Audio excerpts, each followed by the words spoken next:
Depois de muito tempo sem chuvas, o estado da Bahia vem sofrendo há semanas com enchentes intermitentes, a qual se agravaram justamente no dia do Natal, que foi quando duas represas pertencentes àquela região se romperam. De acordo com o Instituto Nacional de Meteorologia, o IMET, a causa desse evento foi uma potencialização muito atípica resultante dos efeitos da zona de convergência do Atlântico Sul, popularmente chamada de ZCAS. A ZCAS é um tipo de sistema meteorológico de categoria natural formando um corredor de umidade que une o norte ao sudeste do Brasil em direção ao Atlântico Sul.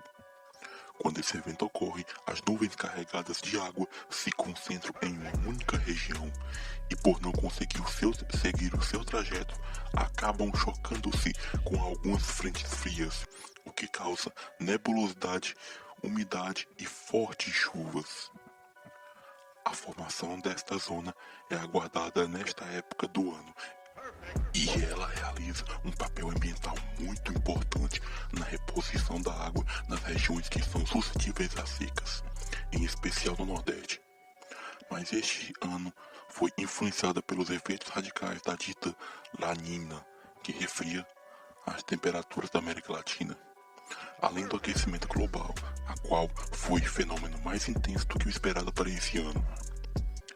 Em geral, a seca chega a provocar de 3 a 4 dias de precipitação intensa, mas nesse ano de 2021 as chuvas infelizmente já duram semanas, pois entre o sul da Bahia e o norte de Minas Gerais e o estado do Espírito Santo já se contabilizam mais de 70 cidades afetadas, 20 mortos e um total de 30 mil desabrigados.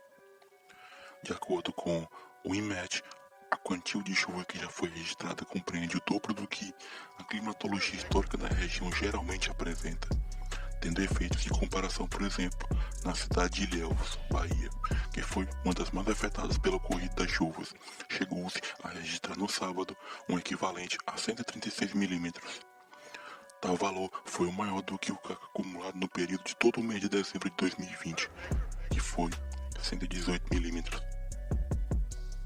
Segundo a previsão do tempo, é esperado ainda mais chuvas nessa região, que foi afetada pelas secas, até quarta-feira, 29. E aí, a partir dessa data, é mostrado pelos meteorologistas que se aponta que as nuvens irão se movimentar, só que em direção ao Atlântico, dessa vez levando as tempestades para as regiões sul e sudeste. E esse foi mais um vídeo. Se você gostou, curta, comente e compartilhe. E não se esqueça, é importante, se inscreva no canal. Breve novos vídeos.